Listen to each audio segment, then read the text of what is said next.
então, o que nós vamos fazer? Eu tenho agora uma aula gravada com vocês por semana. Ah, que delícia, adoro. Vocês são as salas do coração, então, para mim, não vai ter problema nenhum em eu dar essa aula para vocês gravada, certo?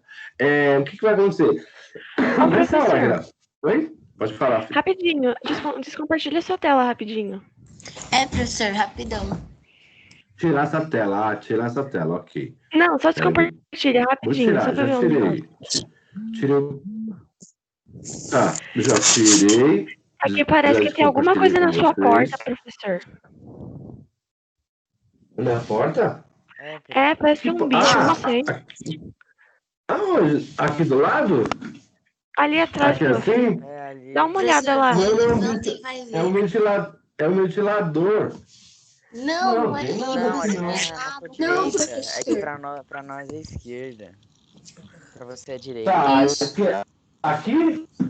Aqui? Não, do outro Isso aqui é um lado. ventilador. Não, do outro lado, professor, do outro lado. Deixa eu tirar, eu vou assistir a aula pelo jeito, viu? Ah, seus feios! Seus feios! Jesus! Fizeram essa manta, vou tirar seus feios. Deixa eu abrir aqui no celular aqui para ver vocês todos, porque eu só consigo ver. Aqui eu só vejo uma tela só. Pera aí. Cadê? Cadê? Compartilha o link. Ah, eu compartilhei ontem à noite, né? É esse aqui? É. Deixa eu abrir aqui, porque aqui eu consigo ver vocês todos no celular. Deixa eu ver. Do mudo. Conectando. Deixa eu me aceitar aqui. Aí entrei. Ah, agora eu vi vocês todos, seus feios. Agora... Pelo celular eu consigo ver, pelo coisa eu não consigo ver. Ah, gente, obrigado por aparecer na câmera. Feliz. Legal, fico muito feliz. Fazia tempo que eu não via vocês. Que bacana. Deixa eu até tirar uma foto agora. Nossa, gente, agora ele levou a minha expectativa. Tomara que ela não se quebre na segunda aula. A ação dele foi a melhor. Meu coração tava quase saindo pela boca. Tipo, professor, vai na porta, pelo amor de Deus. Cadê a Isabela? A Isabela não tá aparecendo na... A Isabela não tá na imagem. A Isabela não topou a ideia, professor. A Isabela não quis entrar no nosso grupo. A Isabela é tímida. Cara, quando ela acorda, não dá A Isabela é certo. tímida. Ela abriu, né? Ela é muito tímida. Nossa, eu fico olhando assim, vocês já estão fazendo vestibular, vocês? Tá todo mundo já fazendo vestibular. Vocês estão muito grandes, meu. Vocês estão tudo no ensino médio. Estão dando aula pra turma errada. Professor, eu travei a hora que você perguntou. Vocês eram tudo pequenos. Eu não tô entendendo. Vocês eram todos pequenos, não saíram da escola, agora vocês estão tudo gigantes. O que aconteceu? Vocês comeram fermento? Tudo grande. Pessoal, obrigado por ter aparecido aí na imagem. É muito legal esse contato mesmo que virtual, é muito legal. Porque a gente fica muito solitário dando aula, Mais né? do que isso, eu não consigo. Só com essa... fica só com a imagem fria direto. E aí, Raisla? Feiosa tá deitada, ó. Vai estar uma vergonha essa cara, Raisla. E aí, professor, gostou de ver nossa cara feia mais uma vez?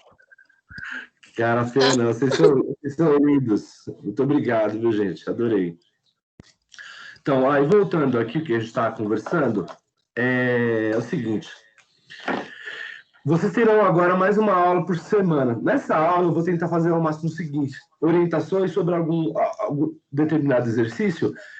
Se eu pular esse exercício, eu marco ele, e aí na gravação eu explico esse conteúdo, e aí eu já pego, já corrijo tal, e mando para vocês. E essa aula também vai ser muito boa, porque... Lembra o ano passado? Eu tinha tempo para poder fazer aquela aula de explicação da prova para vocês, e no geral a galera costumava ir muito bem na prova. Eu vou sair do outro aqui, tá dando eco. Ô, Pro.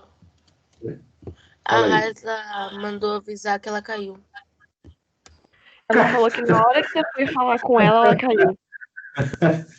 Eu vi que ela assumiu coisa aqui da... Como é que fala? Da imagem, imaginei. Bem feito, ela vai sair, foi castigo. Fernando, você ainda tá com o olho inchado, Fernando. Tô te vendo, viu? Você tá com o olho inchado ainda. Eu Então, acabei de acordar. Quase que eu acordei, nem entrei na aula. então Olha o maré fundo, velho. no ano passado vocês iam muito bem nas provas, porque eu pegava e fazia um resumão com vocês da prova.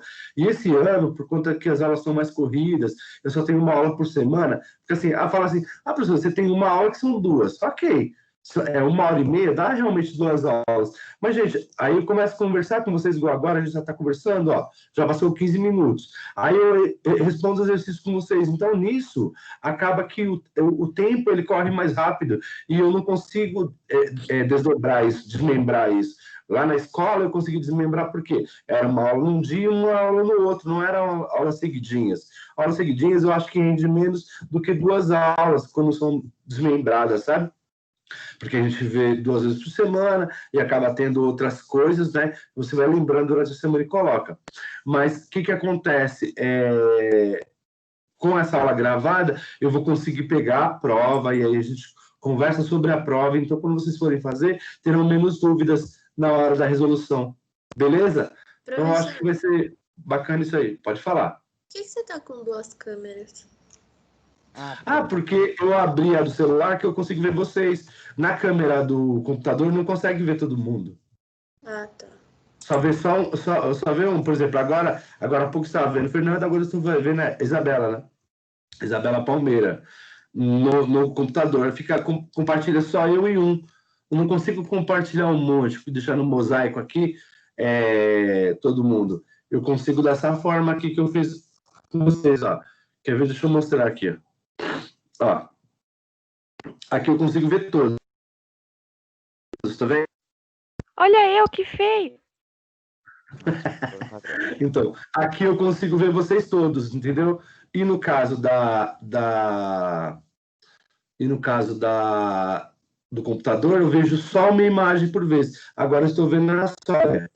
Agora, em contrapartida, eu vejo o Henry aqui. O Henrique também já está no ensino médio e curtindo rock and roll, tá com a máscara já. Vai andar de moto? Máscara não, com a luva. Vai andar de moto. O Bernardo, que agora deve estar tomando café e não quer aparecer na câmera. O Fernando, que agora também já está fazendo de jejum e não vai aparecer na câmera mais. Mas tá bom. Ok, então, sem mais delongas. É porque tá passando muita gente aqui em casa, porque eu moro com 3 irmãos, então assim, não é fácil. Aí depois quando tranquilizar, eu ligo a câmera de novo. Sem problema. Fernando, eu já vi um dos seus irmãos buscando você na escola. Um mais velho que você. Eu vi uma vez, sei lá, na porta, ele pegando você lá. Bom, deixa eu compartilhar agora a tela. Enquanto eu compartilhar a tela, eu consigo ainda ver vocês, tá? Porque você Oi, vai Pro. ficar... não. Voltei. Voltou? Agora que eu compartilhar... As meninas falaram que você caiu, sua boba. No finalzinho da aula, eu pego e compartilho novamente, tá bom? Então vamos lá. Olha que legal. Já a imagem que temos de fundo, que seria a imagem da consagração, ou da sagração, né? Da sagração e coroação do Dom Pedro II. Após o golpe da maioridade, aos 14 anos de idade, o rei, né, mais novo, toma posse aqui no Brasil, né? E aí, olha a frase que ele coloca aí. E vós sois, Senhor, e invocais o auxílio de Deus e recebeis das mãos do seu servidor e ministro da coroa, que o povo brasileiro guardou e acatou na época da vossa minoria. Olha que legal a fala aí que o cardeal deve ter falado aí para o Dom Pedro, tá? Essa é uma imagem, né, a óleo, né, da época da coroação, tá? No Palácio de Petrópolis, que está também no Museu Imperial, tá? E é o ato da coroação aí do Dom Pedro. Quando a gente olha essa imagem, eu consigo ver algumas coisas, né? Então, se a gente observar essa obra e em seguida conversar aí com o professor e com vocês, é claro, né? Qual evento que está mostrando nessa obra aí, gente? Qual que é o evento que está aparecendo aí? A coroação de É a Dom Pedro coroação de Dom II? Pedro. Isso, né? Então, 1842, claro que foi póstulo, né? Como a gente fala, foi posteriormente, 2 anos depois, né? Que ele pegou e fingiu que ficou com a imagem na cabeça e fez esse desenho. Que, na verdade, gente, os quadros eram meio que encenados.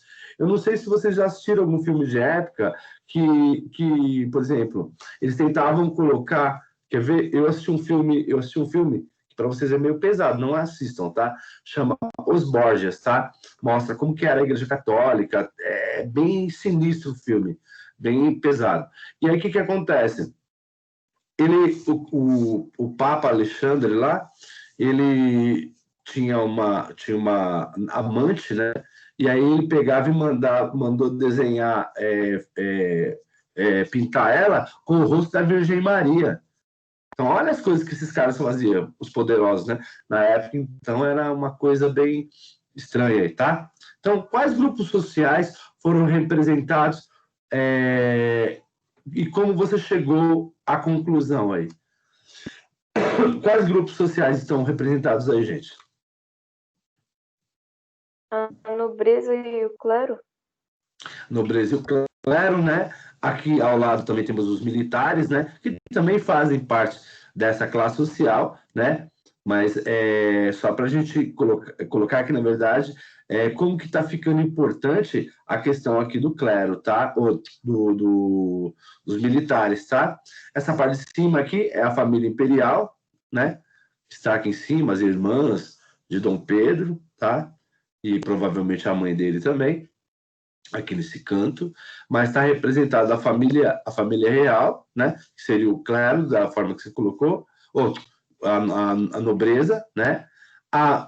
O clero e também, né, os nobres aí, tá? Que seriam exatamente aí os militares. Então vocês podem ver que tem muitos militares fardados aqui, ó, participando da coroação, até para manter a integridade aí do novo regente, tá?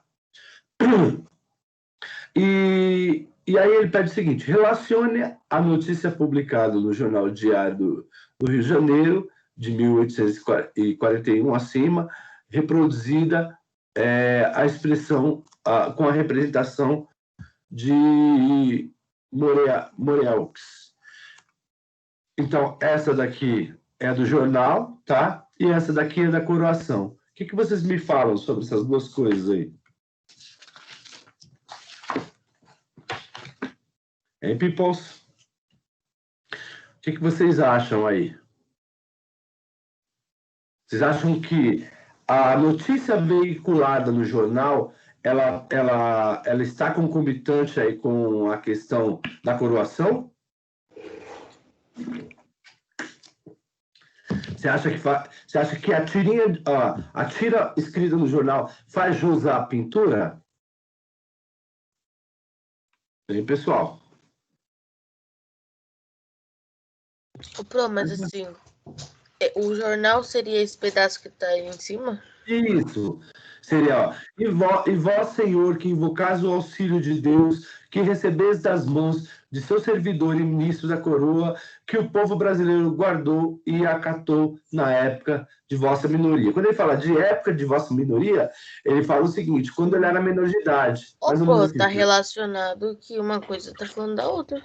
Isso, é isso que eu quero saber com vocês. Vocês acham que o jornal ele conseguiu relatar a partir do texto escrito exatamente essa imagem de baixo? Foi fiel? Acho que sim. Eu acho que sim, professor. Sim, né? Eu também, assim, pelas minhas impressões também, eu acho que o jornal foi muito feliz aí com o tipo de tiragem, né? O formato que ele colocou, porque aqui visivelmente, até na imagem, eles colocaram ainda o Dom Pedro como um menino mesmo, né? Você vê assim que o corpo franzino, eles não tentaram desfigurar a coroação. Ele tinha 14 anos e ele perdurou com 14 anos, inclusive aqui na coroação mesmo. É bem legal. O artista foi bem fiel aí nessa questão aí da juventude do Dom Pedro. É claro que, né, ele deve ter dado uma melhor, né, produzida aí nos militares, essa coisa toda aí, mas eu posso dizer a vocês que, com certeza, ele foi bem feliz aí na pintura e o jornal também na declaração, ok? Muito bem.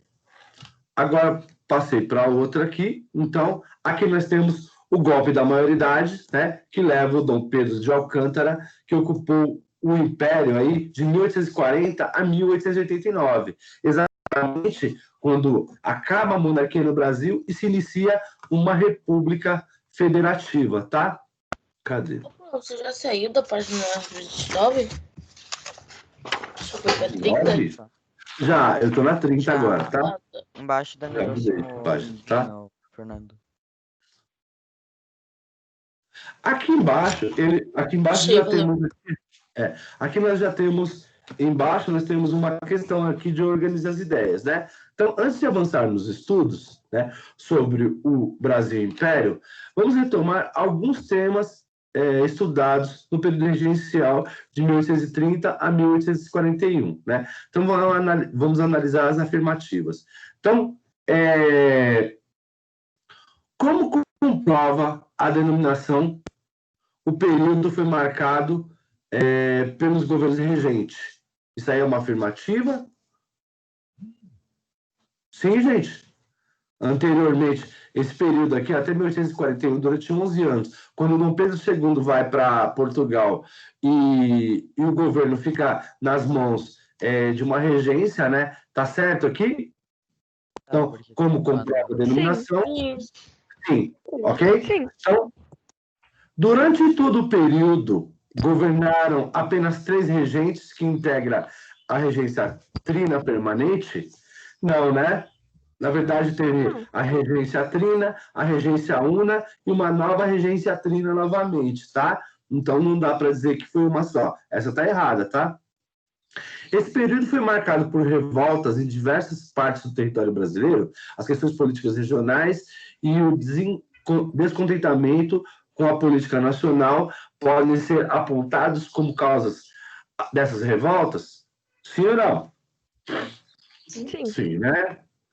Então, eu posso dizer que sim. Então, a alternativa dele, tá? E aqui ele pede para explicar em termos gerais como estava a economia brasileira durante o período regencial. Lembra se a gente voltar aqui, ó, na página de vocês? Oi? Pode falar. Só uma coisa, teria como resumir a resposta, porque não tem um grande espaço aqui. Não, vamos resumir sim, vamos deixar bem... Então, assim, ó, volta aqui na página 20 de vocês, e aí tá lá, ó, no século XX, a economia brasileira caracterizou-se pela agroexportação. Observe o quadro com os principais produtos exportados no Brasil. Então, aqui nós temos vários produtos, né, que estão entrando em alta. Por exemplo, o algodão, ele baixa de 1831 a 1840, mas em contrapartida, né, olha o café, o quanto sobe mais de 26%, né? Deixa eu ver o que mais. Então, a economia não é que ela está entrando em declínio, tá? O açúcar, por exemplo, entra em declínio, mas não quer dizer que está entrando em declínio, porque, na verdade, está aparecendo novos produtos. O café vale muito mais que esses outros produtos, tá? Então, quando a gente coloca em termos gerais, quando ele pede para explicar a economia, né, nós podemos dizer que, na verdade, a economia do Brasil ela não estava boa das pernas, mas, em contrapartida, é claro que os grandes cafeicultores estavam ganhando muito dinheiro com isso. Não dá para dizer que estava de toda ruim, não, viu? Deixa eu voltar aqui na página. Cadê? Aí, sumiu para minha página aqui. Peraí. Achei de novo. Então, ele pede para a gente explicar, né, em termos gerais, como estava a economia. Então, podemos dizer que, na verdade, a economia não estava tão bem das pernas assim, não, né? Dá para dizer que estava, apesar do agronegócio ter ter crescido muito aí, né? Na verdade, o Brasil ainda estava fundado em algumas dívidas por conta do quê? Quem lembra? Por conta de quê? Apesar... Por conta da guerra da Cisplatina? Isso, do agronegócio. Uma perguntinha. A primeira palavra você falou apesar e escreveu apenas ou foi impressão minha? É apesar mesmo. Eu escrevi, Tá. foi por osmose mesmo. Apesar do agronegócio estar em uma crescente,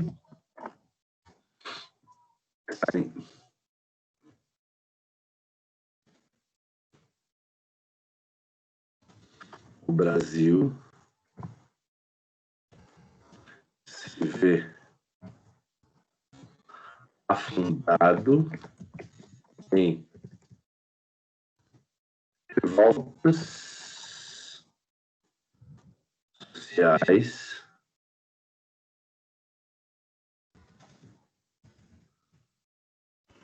que, para serem contidas, demandava dinheiro.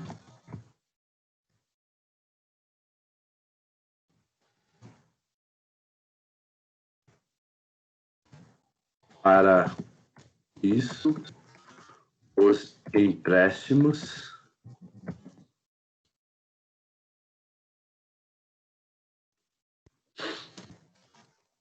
junto à Inglaterra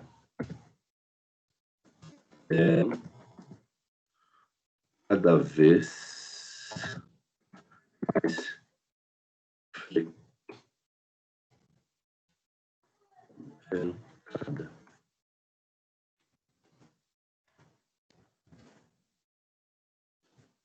Mais frequente.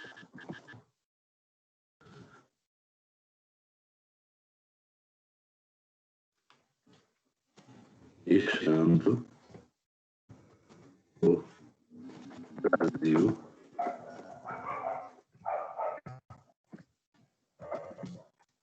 com sua economia debilitada. Ok? Acho que isso tá bom.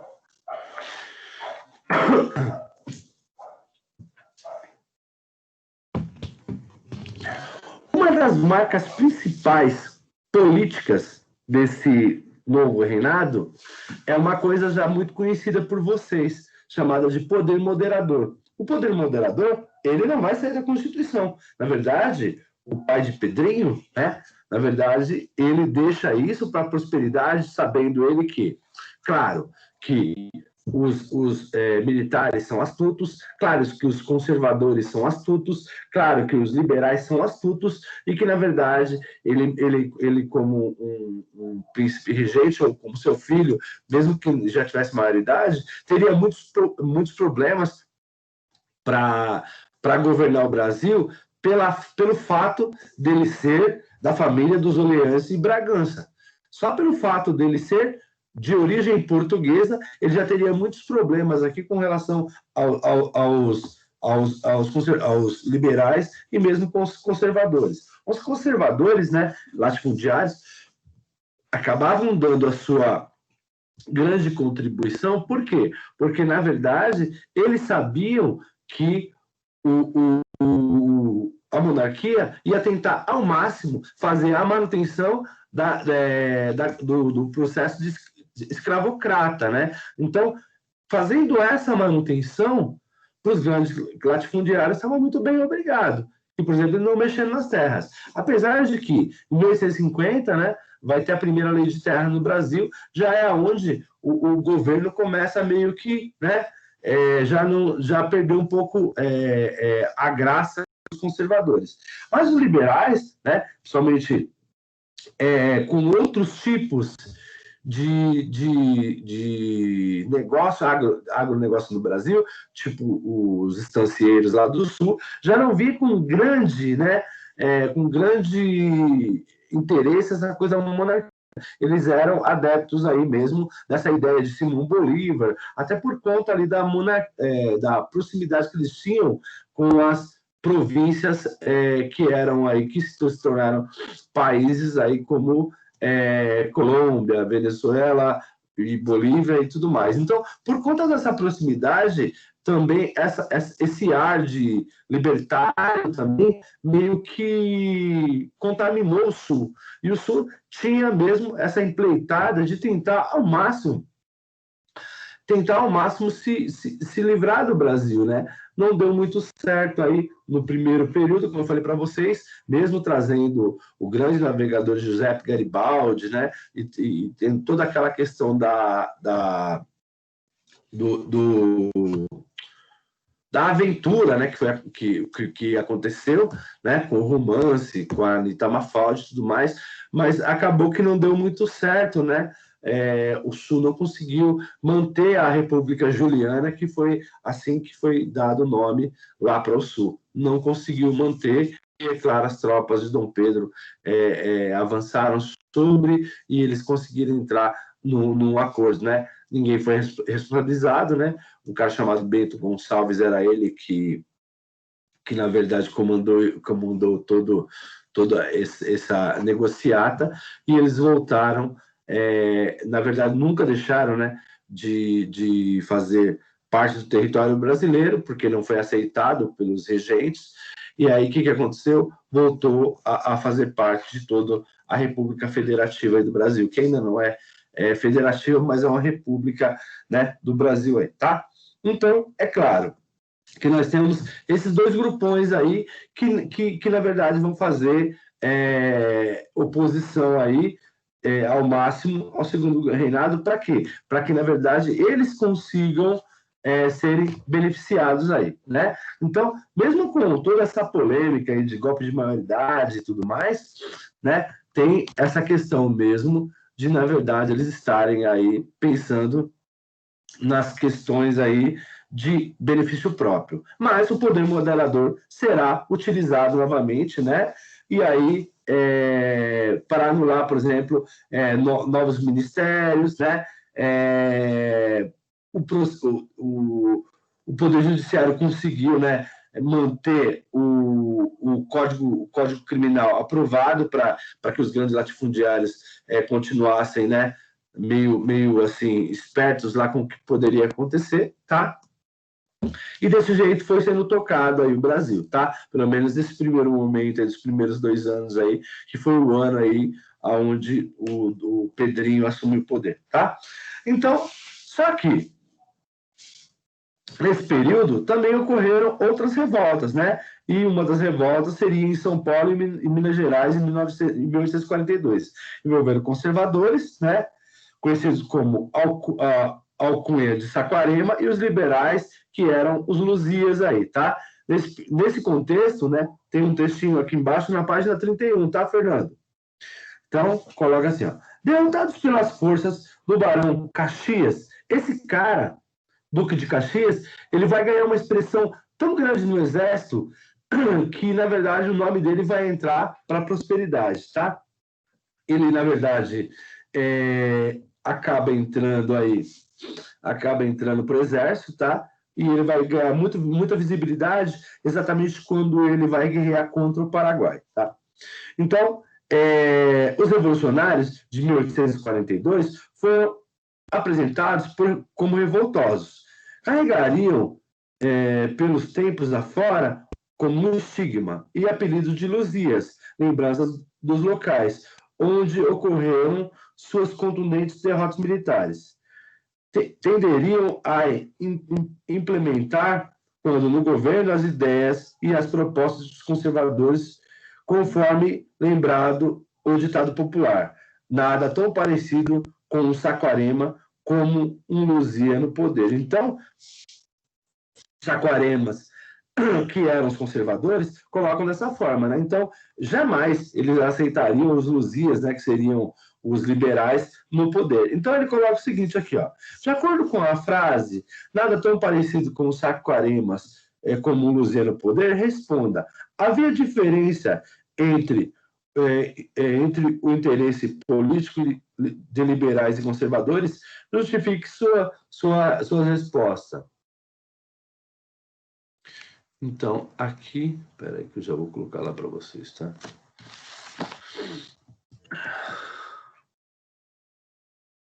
Cadê? Não mudei, né? Eu devia ter mudado, vocês nem me falam nada. Mas tá acompanhando o livro, não estavam acompanhando o livro? Sim. Pessoal? Sim, professor. Tá. Sim, Então, professor. a resposta está aí, tá? Ó. Não, os grupos liberal e conservador eram formados. Ai, peraí. Eram formados, em sua maioria, por grandes proprietários rurais, que desfrutaram de privilégios políticos e defendiam os mesmos interesses, como manutenção da monarquia, tá? E da escravidão. Então, os grupos eram em comum. Eles só tinham essa ideia de serem diferentes só por conta exatamente dessa coisa que um dizia-se adepto do republicanismo e o outro apoiava a monarquia e queria que mantesse da mesma forma. Mas, no final das contas, ambos queriam a manutenção da escravidão aí, tá? Certo, gente? Certo, galera? Certo. Tá. Quiserem que suba, aí vocês me falem, tá? Que aí eu subo para vocês aí. Para vocês terminarem a questão.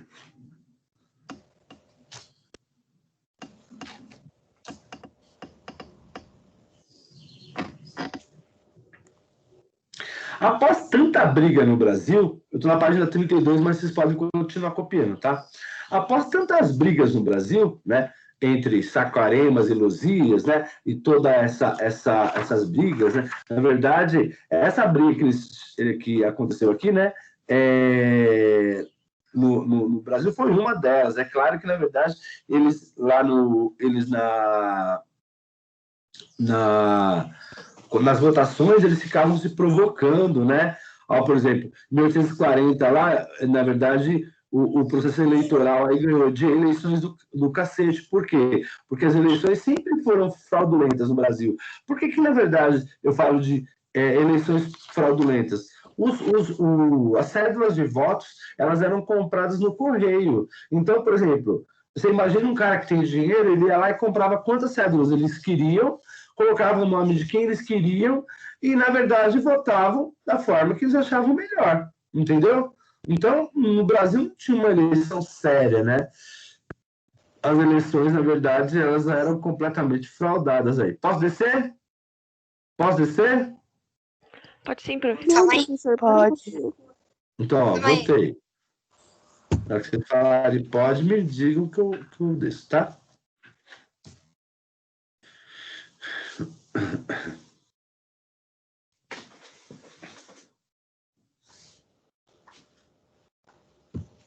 Tá meio afogada aí.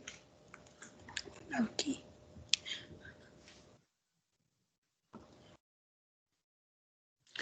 Querem que eu desça? Acho que já dá, professor. Aí, tá bom? Finalzinho, a última linha é só a manutenção da monarquia e da escravidão, tá?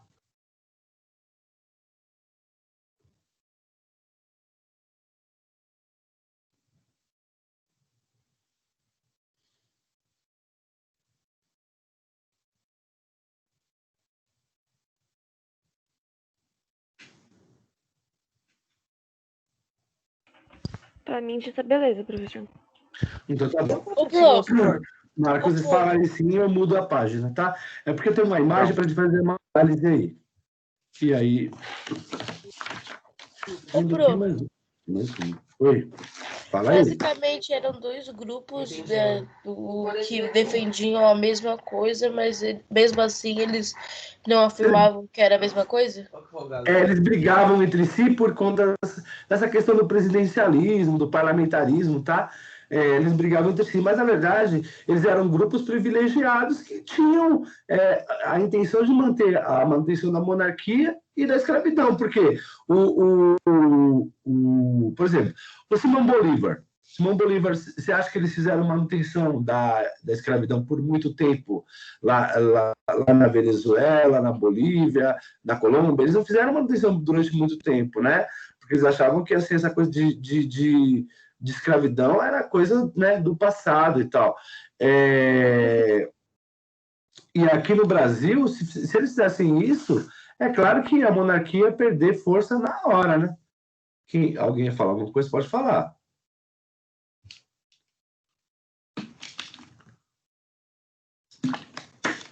Vamos lá.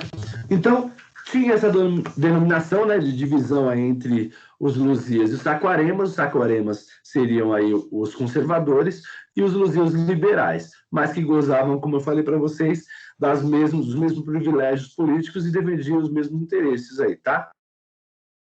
Tá? Gente? Tudo bem, professor? Posso passar? Então tá. Vamos lá. Então, aqui no Brasil, em 1847, foi instituído, né, exatamente uma coisa chamada parlamentarismo aí, tá? Aí, deixa eu colocar nos slides aqui, que fica melhor para a gente ver. O parlamentarismo, na primeira ideia, na ideia central, seria que ficasse no modelo inglês. Mas aí a pergunta que não quer calar, vocês acham que, na verdade, ficou no modelo inglês? Não. Não, né? Então, quando eu olho, por exemplo, essa figura que está no rodapé da página de vocês, eu acho que já, na verdade, um pequeno aperitivo aí para vocês, né? Do que seria exatamente essa ideia aí, tá? O parlamentarismo inglês, né? Então, como que era o parlamento? Como que é o parlamentarismo inglês? Alguém consegue me dizer? Gente? O parlamento, se aqui no Brasil tivesse sido implantado um parlamentarismo igual o da Inglaterra, né? O poder moderador não caberia. Por quê? O poder moderador ele era um poder que ele, na verdade, anulava os outros poderes. E como que eu posso...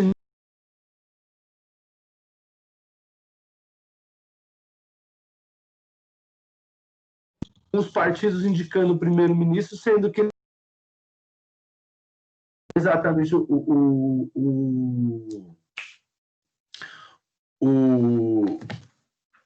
imperador. Como que isso ia acontecer? Vocês acham que daria certo? Então, na verdade, esse parlamentarismo do Brasil, ele ficou conhecido como parlamento avessas. Por quê? O poder, o parlamento, né? O parlamento inglês, eles têm poder, né? Assim, hoje mesmo, assim, que a monarquia na Inglaterra, ela é apenas ilustrativa, tá? Então, por exemplo, se você assistir qualquer filme de época, vamos ver lá, tem o parlamento, a Câmara dos Lordes, eles vão lá e resolvem tudo, né? E aí eles levam para a rainha apenas para chancelar. Algumas obrigações? Sim, tem várias obrigações. Mas não quer dizer que ela mande. Quem manda no Brasil, quem manda no país Inglaterra, quem manda lá é o parlamento, né? E que, na verdade, o seu homem de ferro, o homem ou mulher de ferro na Inglaterra seria exatamente o primeiro-ministro, tá?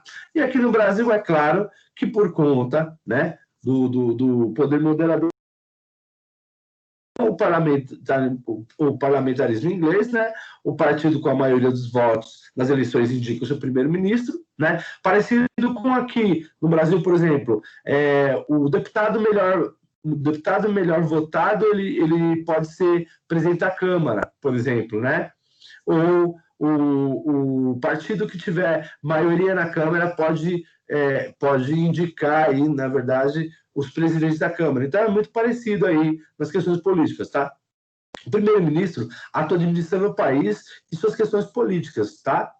E o rei atua como uma figura apenas diplomática, né? Que recebe as pessoas, que vai ter o chefe de Estado, por exemplo, o presidente do Brasil viaja lá para a Inglaterra, vai receber ele, o primeiro-ministro vai estar assim, mas na verdade ele vai fazer essa questão de diplomacia exatamente com o rei daquele lugar, tá? Com o rei, com o presidente, etc.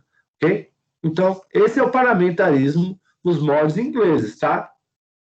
Agora, o nosso parlamentarismo. Olha que legal.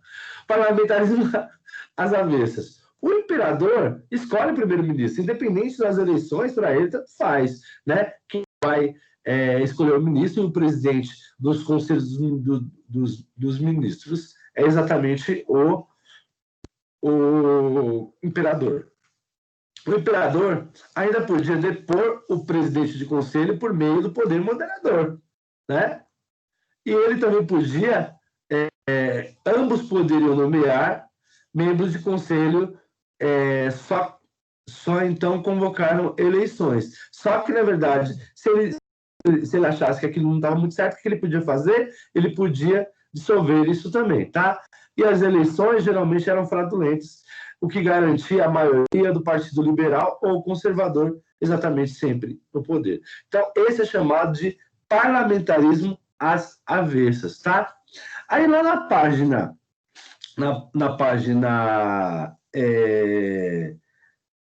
32, tá falando sobre uma coisa interessante aí, tá? No ano previsto, prestem atenção, já era previsto, eu vou até sair daqui, vou sair do compartilhamento um pouquinho para olhar para vocês, tá? Então, assim, parou aí? Parou. Então, assim, na verdade já era previsto, tá? Na Constituição de 1988 já tinha uma previsão, ou seja, previsto não, escrito, né? Que em 1990 teria um Estatuto da Criança e do Adolescente, por exemplo, tá? Que em 1993 teria um plebiscito. Qual que era o referencial principal desse plebiscito, né? Deixa eu ver se eu viro aqui para ficar aparecendo nas duas. E exatamente a outra câmera fica falhando, né, gente? Olha que estranho. Agora que eu estou vendo aqui. Ei, gente?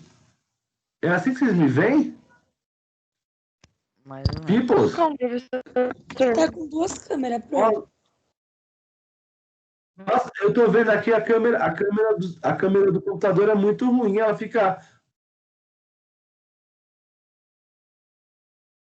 Pro, você tá falando no mute. Então, tô tá mudo? travando bastante sua voz, prof.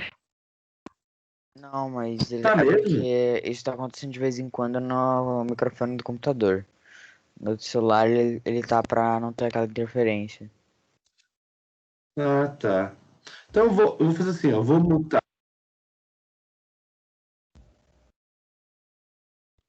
Ficou melhor assim? Melhor? Sim. Tá travando menos. Tá melhor Tá? assim. Tá travando menos. Então, eu coloquei o áudio do celular. Então,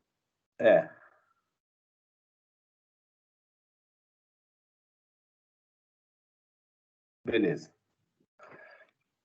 Ué, voltou aqui falar? Da Eu só eco. tenho dois Antônios. Professor, fica que só dá com eco o o computador mesmo. Melhor. Deixa eu tirar o do... Legal é que ele vai falar pelo microfone Tirei. e pelo fone ele vai ouvir de Tirei. novo. Beleza. Então, voltando aqui ao que nós estávamos conversando. Agora vai ficar os dois falando. Peraí. Fica quieto. Pronto, desativei o áudio. Agora já foi. Beleza. Voltando ao que a gente estava conversando, então, o Brasil ele teve uma coisa chamada plebiscito. Esse plebiscito, na verdade, ele foi algo que já estava previsto na Constituição de 1988, que é a Constituição no qual nós somos segmentários.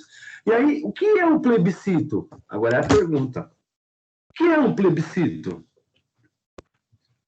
Cadu, o que é um plebiscito? Fernando, o que é um plebiscito? Raísla, o que é um plebiscito?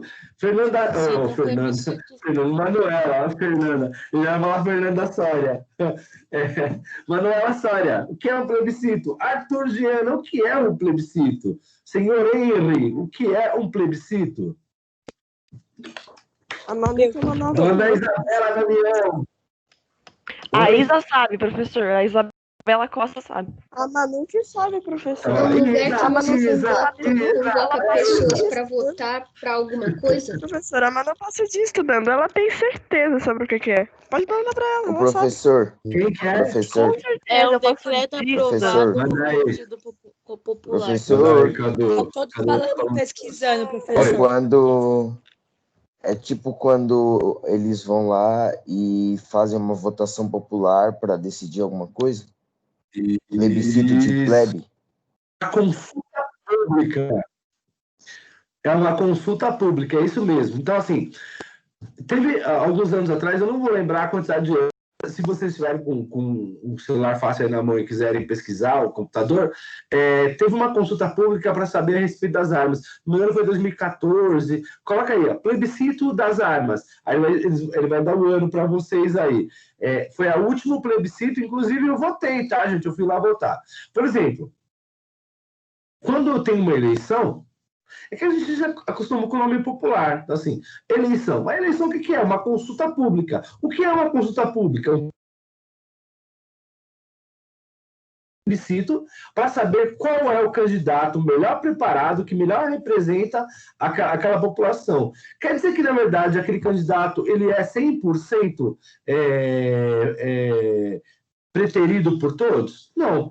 Existe uma parcela que quer e outra parcela que não quer. Só que, como vivemos em uma democracia, a maioria ganha. Se hoje, por exemplo, eu fizesse uma votação aqui, né, chegasse e falasse assim, ó, bom, vocês gostariam de mudar, por exemplo, lá, sei lá, o coordenador de sala? Gostaria que fosse um outro professor? Alguns iam falar, eu gostaria, outros, não, eu não gostaria. E outros também poderiam ficar em cima do muro. Só que o que acontece? O que valeria era o poder do convencimento. Então, por exemplo, vamos supor que na sala tivesse duas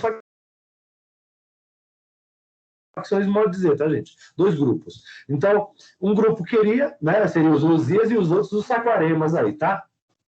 Aí ia sobrar né, os que, na verdade, eram nulos aí no meio. Aí o que acontece? A Soria ia ser a cabeça-chave dos Saquaremas, né? E o Cadu ia ser o cabeça de chave aí dos Luzias. Então, o que ia acontecer? Ia caber a vocês dois ter do convencimento para convencer essas pessoas que estavam aí meio em cima do muro. Sabe aquela votos e nulos? Brancos e nulos, lembram? Vocês veem essa frase quando tem eleição? Então, lá. Então, 27% aceitam lá, por exemplo, o Bruno Covas voltar a ser prefeito de São Paulo. Por quê? Porque, na verdade, ele usa a máquina pública a seu favor. Aí eu tenho lá os outros e embaixo está lá, assim, brancos e nulos. Geralmente, brancos e nulos variam em torno de 30%. Se eu convencer os brancos e nulos votarem no Bruno Covas, com 57% ele está reeleito ou não? Hein, pessoal?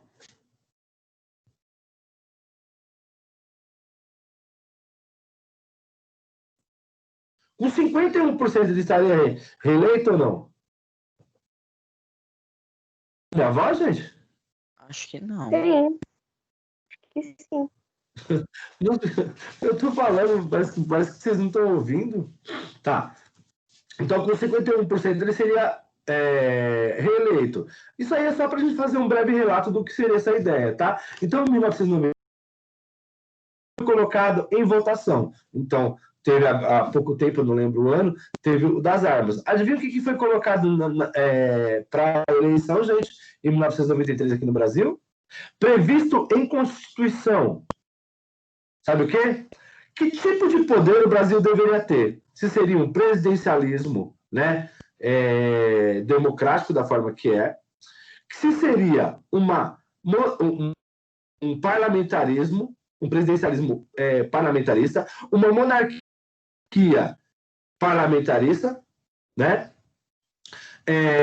Ou seria, né, nos moldes que é o parlamento hoje. Não o parlamento, com todas as câmeras lá do deputado, dessa forma. Então, houve eleição. Com maioria esmagadora, mais de 70% votou que o Brasil deveria se manter como uma república presidencialista no Brasil, tá? Então, não mudou para a monarquia, o Brasil continuou, sim, sendo um governo presidencialista aí no Brasil, a partir do plebiscito. Aí aqui embaixo tem duas questões aqui, ó, que eu espero para vocês responder, que na verdade eu já respondi falando, tá? Então, olha lá, cite um país na atualidade que tem como forma de governo o parlamentarismo. A Inglaterra, né? A Inglaterra, e também tem a Espanha, mas a Espanha está passando por um problema sério. O rei foi deposto por fraude, roubou mais de 100 milhões de euros lá e está sendo investigado lá. Ele está em outro país, lá em exílio, porque senão vai ser preso, tá? Mas nós temos na Suécia, a Suécia que tem rei, não lembro agora. Mônaco é uma monarquia, é o príncipe de Mônaco. Deixa eu lembrar. Suécia parece que também, se eu não me engano, é rei também. Tem alguns lugares ainda que são rei, mas vocês podem pesquisar. Mas ele está pedindo para citar pelo menos um país aí da atualidade. Eu posso dizer para vocês, logo de bate-pronto, posso dizer para vocês aí exatamente a Inglaterra, tá? Então ele pergunta quais as diferenças entre o sistema de governo parlamentarista e o presidencialista. Então é simples, né? No parlamentarismo, né? Como já colocou lá na tela, lá e está gravado, quem quiser dar uma olhada depois pode olhar, eu vou dividir de novo aqui, tá? Vou compartilhar com vocês novamente, só para a gente colocar essa ideia aqui do parlamentarismo aqui, tá? Querem que eu volte àquela ideia do parlamentarismo? Ó, vou voltar aqui de novo, tá? Então, aqui, ó. No parlamentarismo inglês, por exemplo, né, tá assim, ó. O parlamentarismo inglês tá assim, ó, né? O partido com a maioria de votos nas eleições indica o primeiro-ministro. Beleza. Então, isso aqui é uma das características do parlamentarismo, tá? Inglês, ainda como é hoje, tá? O primeiro-ministro atua administrando o país e suas questões políticas. Também é uma das questões, tá? Outro, o rei atua como uma figura apenas diplomática, tá bom? Então, esse é o sistema parlamentarista aí, tá? Mas eu não preciso colocar o rei aqui não, tá, gente? Eu coloco só isso aqui, ó. Isso e isso. E o rei, né?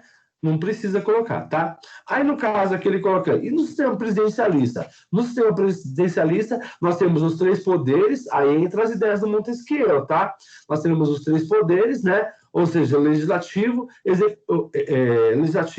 judiciário e executivo, que é o presidente. Então, as leis, né? As leis e os projetos que vão tramitar para melhorias do país, o que acontece? Ela passa pela Câmara dos Deputados, ela passa pelo Senado, passa pelo Judiciário e, por fim, chega ao Executivo, que dá o aval final, ou seja, que vai dar a canetada final e assinar aquela lei, tá? Mas aí eu pergunto para vocês, esse tipo de parlamentarismo inglês tem a ver com esse parlamentarismo às avessas aqui, gente?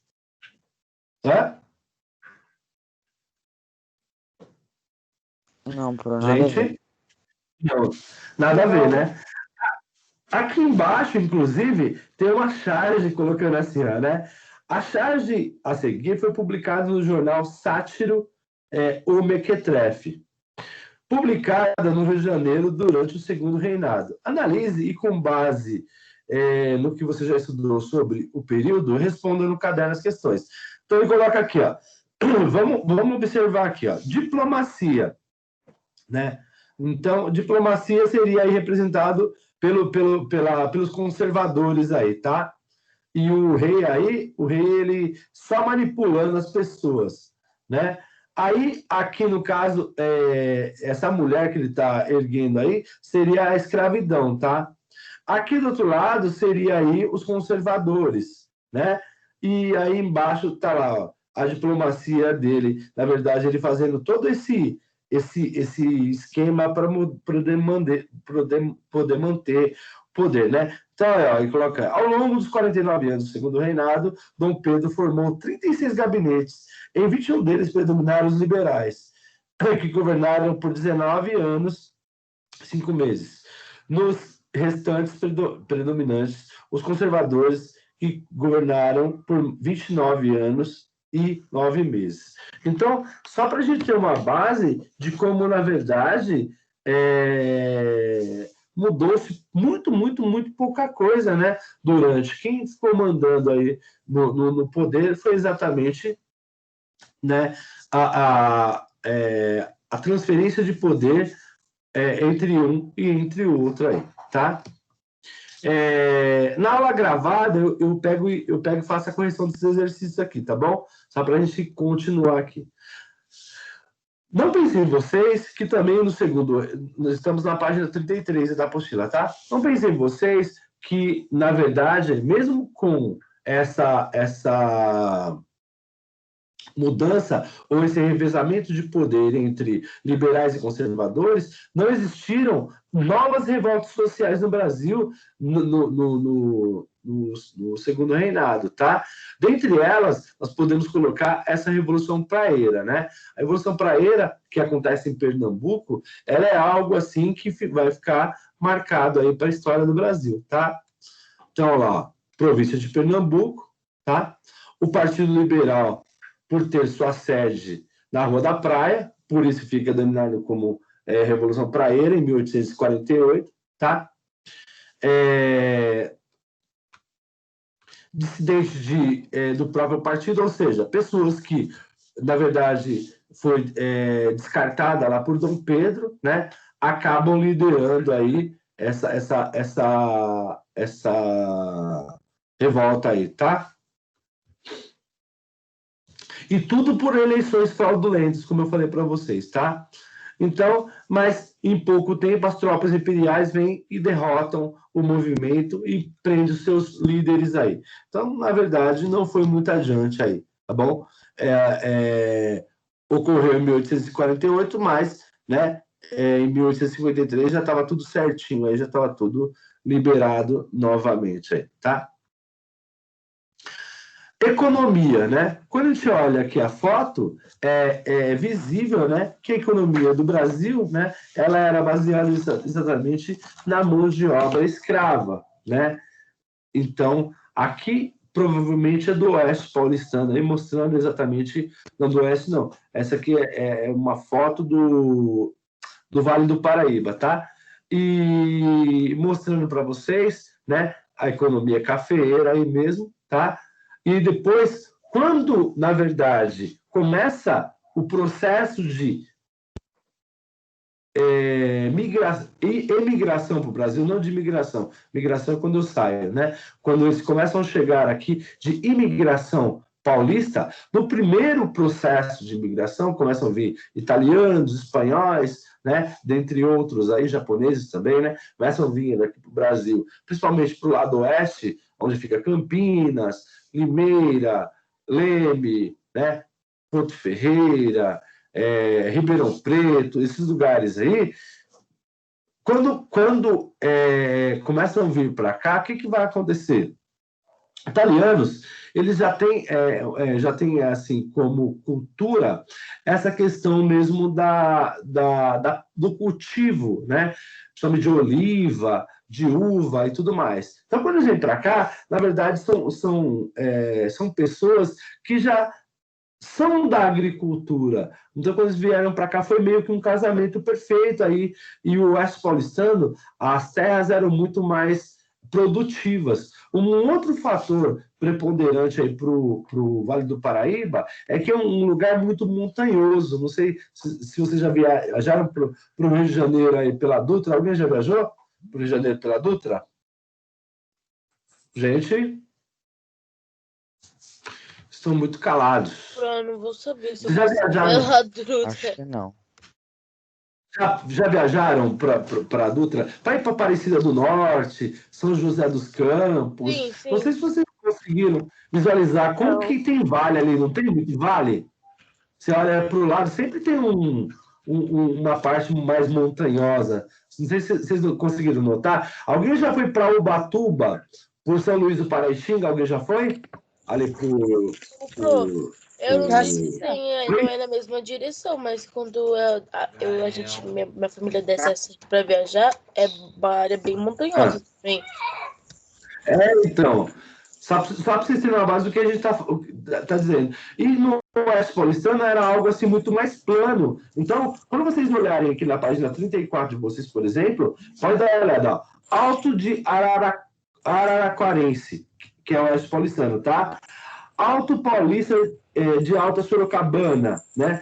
Aí, tá vendo aqui, ó, a parte mogiana, Paulista, Campinas, tá vendo, ó? Então, estão vendo a região aqui, ó, como que vai ser a expansão da lavoura para o lado oeste e como foi a expansão para o Vale do Paraíba? Você viu como cresceu rápido? Então, ó, 1836 aqui no Vale do Paraíba, ó, 54 já Campinas todo, depois 886, olha o tanto que já subiu aqui para o Oeste Paulistano aqui, e inclusive pegando parte de Minas aqui isso também. Era tá? só do negócio agronegócio. Isso aqui é empresa cafeeira. Não estou falando de outro tipo de agronegócio, não. Só o que expandiu em relação ao café. O café, o Fernando, ele é considerado, não sei se foi o Fernando que falou, mas o café, Fernando, ele foi considerado o ouro negro. Viu? O ouro negro, só para você ter uma base de como valia. E você sabe qual que era o nosso maior consumidor do café? Não. Né? Apesar de serem de origem inglesa, os nossos maiores consumidores de café eram os estadunidenses. Tá? Então, o pessoal do norte da América eram os que mais compravam. Tá? Então, o Oeste Paulistano, né? A mão de obra de imigrantes. Eu vou falar um pouquinho sobre imigração, sobre se aqui na Conselho da gente tem falando sobre imigração. Se não tiver, tem lei de terras. Tá, crise, deixa eu ver aqui. Não fala, mas eu vou falar. Que eu sou teimoso, eu vou falar. Então, na verdade, então, liberais, conservadores, vão perder um pouquinho a sua astúcia, o seu poder, sabe quando? Quando surge agora a burguesia do café, ou os barões do café, né? Então, quando surge essa nova nomenclatura dentro do cenário brasileiro, o que vai acontecer? O barão do café era dono do dinheiro. Então, automaticamente, eles colocavam no poder quem eles queriam, né? Eles compravam o que queriam. Inclusive, né, tem uma coisa muito conhecida por vocês, construída pelos barões do café no século XIX. Quer que eu fale para vocês? Ou vocês adivinham? Fala pra gente, professor. A Avenida Paulista foi completamente projetada para os barões do café. Hoje, lá tem arranha-céus, né? Tem lá prédios, né? Lindíssimos, mas ainda tem alguns casarões, que inclusive tem um que é aberta com a visitação, que ainda é dessa época aí do café, tá? Então, não só o café, mas também a borracha vai entrar em destaque no século XIX, principalmente, sabe onde? Lá no Acre, tá? Então, a borracha, a partir dos seringais aí, é exatamente na época que o Brasil... Oi? Sabia que lá ainda tem dinossauro? Aonde? No Acre, falam. Que é tão esquecido que até os dinossauros esqueceram de sair de lá. E engraçado, né, Fernando? Porque, assim, no século XIX, lá, inclusive os teatros, uma grande parte de teatros que eram de lá francês, acabaram indo para lá. Eles construíram, assim, coisas lindíssimas na época da Belle Époque, exatamente lá no Acre, sabe? Rodovias que estão lá abandonadas, né? Uma série de casas de shows que estão abandonadas, na verdade, estão todas destruídas por conta do dinheiro dos seringais. Os barões da borracha também ganharam muito dinheiro. E por incrível que pareça, sabe quem que roubou toda esse glamour do Acre, ô Fernando? O inglês.